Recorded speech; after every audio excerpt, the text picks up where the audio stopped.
দেওবন মাদ্রাসার এক ছাত্রর নাম ছিল ইউসুফ, দেখতে বড় সুন্দর, নাম ইউসুফ। এই জন্য তার লকব হয়ে গেল ইউসুফে সানি। কি নাম হয়ে গেল? ইউসুফে সানি। কথা বোঝেন নাই? বাংলাদেশে কত বক্তা আছে না, আরেকজনের নকল করলে অমুকে সানি তমুকে সানি বলে। নকলের বাজার খুব গরম, এলেম কালামের নামে কিচ্ছু নেই। আরেকজনের ওয়াজ মগস্ত দুইটা কইরা মারো নামে গেছে, চলতে আছে। নকল সবই চলে, মাইক্রো নকল আছে, এটাও চলে। কথা বলেন ঠিক কিনা? এই হইল ইউসুফে সানি। কি সানি? ইউসুফে সানি, দেখতে বড় সুন্দর, দাওরায়ে হাদিস পড়ে, বুখারী শরীফ পড়ে, ফার্স্ট বয়, 1 নম্বর ছাত্র।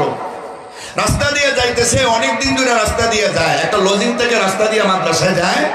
আরেকজন সুন্দরী মহিলা, তার স্বামী বিদেশ থাকে, দীর্ঘদিন ধরে ইউসুফে সানিকে ফলো করে। আরে ওই যুবককে যদি পাইতাম। একদিন নিজের সন্তান অসুস্থ, একটু ফু দিতে হবে, এই কথা বইলা বাসায় নিয়ে উঠাইছে, দরজা বন্ধ করে দিছে। নাউজুবিল্লাহ বলেন। দরজা বন্ধ করে দিছে, ভিতরে নিয়ে কয় আমি তোমাকে চাই, আই লাভ ইউ, আমি তোমাকে চাই। কয় আমি এটা তো পারবো না, আমি তো আল্লাহকে ভয় করি, ইন্নী আখাফুল্লাহ। যে যৌবন আল্লাহ আমারে দিয়েছেন, এটার মালিক তো আল্লাহ। মুহূর্তের ভিতরে আমারে বেমার দিয়ে যৌবন নষ্ট করে দিতে পারেন। কথা বলেন ঠিক কিনা? একবারে তাগড়া যুবক, সেকেন্ডের ভিতরে স্ট্রোক করে প্যারালাইসিস হয়, হার্ট অ্যাটাক করে, ডায়াবেটিস নীল হয়ে যায়, ডায়াবেটিস হাই হয়ে যায়, প্রেসার হাই হয়ে যায়, প্রেসার লো হয়ে যায়। সারা দুনিয়ার ডাক্তার মিলেও ওই রোগীকে চিকিৎসা করে সুস্থ করতে পারে না। কথা বলেন ঠিক না ঠিক? এই ভয়টাই তো থাকতে হবে। আমি আমার আল্লাহকে ডরাই। আল্লাহকে ডরাইলে হবে না, আমার কথা মানতে হবে, নাইলে তোমাকে ছাড়বো না। বেশি তেরিমেরি করো, লোকজন ডাক দিব, বলবো তুমি আমার কাছে এভাবে আসতো, তোমার ফাঁসাইয়া দিব। উনি বলতেছে ঠিক আছে, তবে আমি একটু বাথরুমে যাবো, আমার সুযোগ দেন। ঠিক আছে বাথরুমে যাও। বাথরুমে গেছে, মানুষ বাথরুমের ময়লা ফেলে কমেডের উপরে, উনি নিচে হাত দিছে, দিয়ে হাতের মধ্যে বাথরুম করছে। কইরা বাথরুমের আয়নার সামনে ঠাইখানা লইয়া গালের মধ্যে মাখছে। সুবহানাল্লাহ কইতা না? এখন সামনে গিয়া কয় আসো, তোমার মনের আশা ঘুরে দিই।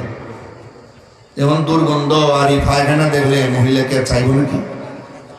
এমনি তাড়াতাড়ি বাইরে করে দিচ্ছে। বাহিরে গিয়া উনি খুব ভালো করে সাবান লইয়া, ভালো সাবান দিয়া ধুইয়া পরিষ্কার কইরা ক্লাসে বসে, কারণ উনি এবার ধরে হুজুরের সামনে বসে। ফার্স্ট বয়, আল্লাহর রহমতে আপনাদের দোয়া, সারা জীবন মাদ্রাসায় পড়ছি, ইসলামিয়াতেও পড়ছি, এখানে 1 নম্বর হয়েছি, দাওরায়ে হাদিস পর্যন্ত বুখারী শরীফের মতন পড়ছি। ফার্স্ট বয় যারা হয় এর মতন পড়তে হয়, হুজুরদের কাছে এরা খুব টার্গেট পূর্ণ ছাত্র থাকে। কথা বলেন ঠিক কিনা? মতন শুরু করছে, আলহামদুলিল্লাহি ওয়াহদাহু ওয়া কাফা ওয়া সালামুন আলা ইবাদিহিল্লাযীনা ইসতাফা, আম্মা বা'দু ফাইন্না আসদাকাল হাদিসি কিতাবুল্লাহ ওয়া খায়রাল হাদী হাদী মুহাম্মাদিন সাল্লাল্লাহু আলাইহি ওয়াসাল্লাম ওয়া শাররাল উমুরি মুহদাসাতুহা ওয়া কুল্লু মুহদাসাতিন বিদআহ ওয়া কুল্লু বিদআতিন দালালাহ ওয়া কুল্লু দালালাতিন ফিন্নার ওয়া বিসসানাদিল মুত্তাসিল মিন্না ইলাল ইমামিল হুমামিল হাফিজিল হুজ্জাহ আমিরুল মুমিনিন ফিল হাদিস আবি আব্দুল্লাহ মুহাম্মদ ইবনে ইসমাঈল ইবনে ইব্রাহিম ইবনে মুগীরাহ ইবনে বারদিসবাত আল ইয়ামানি আল জুফি আল বুখারী রাহিমাহুমুল্লাহ তাআলা ওয়া নাফা'না বিউলুমিহিম ওয়া ফুয়ুযিহিম আমিন।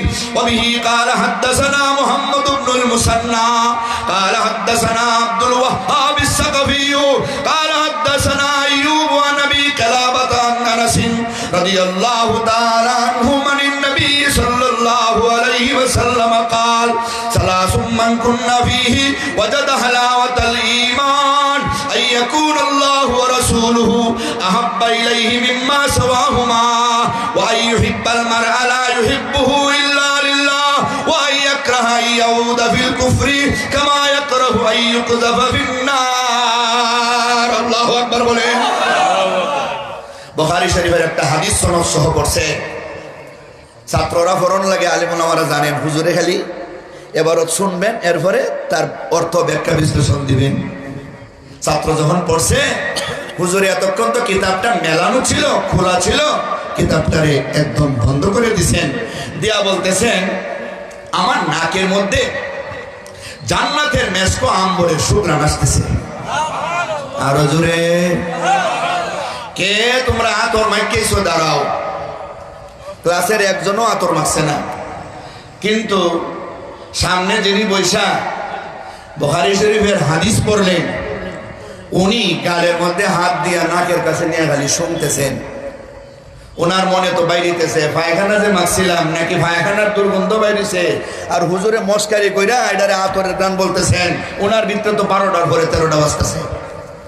আরে গোপন রহস্য সব ফাঁস হয়ে যাবে। কেউ যখন দাঁড়ায় না, তখন হুজুর বললেন, বাবা আতর কে মাখলো? কেউ দাঁড়ায় না, অথচ তুমি বারবার খালি গালের মধ্যে হাত দিচ্ছ, আবার নাকের কাছে নিয়ে গ্রান শুনতেছ, তাহলে কি আতর তুমি মাখছো? জি না হুজুর, আমি আতর মাখছি না। তো কি? তো হুজুর ভয়ে বলবো না নির্ভয়ে? কোনো ভয় নাই, বলো। তো হুজুর আমি এইভাবে এক মহিলার ষড়যন্ত্রে পড়ছিলাম, আর পইরা বাঁচার জন্য পায়খানা মাখছিলাম। এরপরে আমার ছেড়ে দিছে, গুনাহ করতে হয় নাই, কারণ গুনাহ যখন করব তখনই আমার আল্লাহর ভয় শুরু হয়ে গেছে। হায়াতের মালিক যে আল্লাহ, মৃত্যু দেওয়ার মালিক সে আল্লাহ, যৌবনকালের মালিক আল্লাহ, বৃদ্ধ বানাইতে পারে আল্লাহ, দিনকে রাত করতে পারে আল্লাহ, তারপরে যুবককে বৃদ্ধ করতে পারে আল্লাহ, ধনীকে গরিব করতে পারে আল্লাহ, গোলামকে বাদশাহ করতে পারে আল্লাহ। সব ধরনের ব্যবস্থা যেই মহান আল্লাহ করতে পারে, সারা দুনিয়ার সামনে গুনাহ করলেও আল্লাহর সামনে আমি গুনাহ করতে পারি না। যেহেতু আমার আল্লাহ দেখে ফেলবে, তাই আমি গুনাহ না করার জন্য, জাহান্নাম থেকে বাঁচার জন্য পায়খানা মাখছিলাম। জুড়ে বলেন সুবহানাল্লাহ। আমি তো ভাবতেছি পায়খানার গন্ধ করতেছে, এই জন্য আমি বারবার এখান থেকে হাত মুছে নিয়ে নাকের মধ্যে শুনতেছি।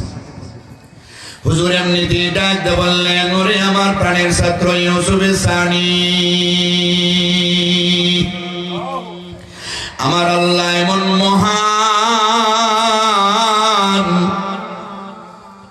আলহামদুলিল্লাহিল্লাযী জালাল মুলুকা আবিদা ওয়াল আবিদা মুলুকা ওয়ান নিসা রিজালান ওয়ার রিজালা নিসা والطويل قصيرا والقصير طويلا والأحياء أمواتا والأموات أحياء والغني فقيرا والفقير غنيا والحسنات سيئات والسيئات حسنات الله أكبر আমার আল্লাহ এমন রে, যে আল্লাহ গোলাম রে বাদশা বানায়, বাদশারে গোলাম বানায়, ধনী রে ফকির বানায়, ফকির রে ধনী বানায়, পুরুষ রে যে আল্লাহ নারী বানাইতে পারে, নারী রে যে আল্লাহ পুরুষ বানাইতে পারে, সুস্থ রে যে আল্লাহ বেমারি বানাইতে পারে, বেমারি রে যে আল্লাহ অসুস্থ সুস্থ বানাইতে পারে, ছোটকে যে আল্লাহ বড় করতে পারে, বড় রে যে আল্লাহ ছোট করতে পারে, যে আল্লাহ তওবার কারণে গুনাহে মিটাইয়া নেকি দ্বারা পরিবর্তন করতে পারে, আবার শিরক গুনাহ করার কারণে মানুষের হাজার হাজার নেক আমলও আল্লাহ বাতিল করে দিতে পারে। ওরে আমার ছাত্র শোনো, তোমার যৌবনের তাড়নায় না পইরা, শয়তানের দুকায় না পইরা, আল্লাহর ভয় নিয়া তুমি ওই গুনাহ থেকে বাঁচার জন্য যে পায়খানাটা চেহারার মধ্যে মাখছো রে, আমার আল্লাহ খুশি হইয়া তোমার পায়খানার দুর্গন্ধরে জান্নাতের মেশক আম্বর দিয়া পরিবর্তন করিয়া দিয়েছে।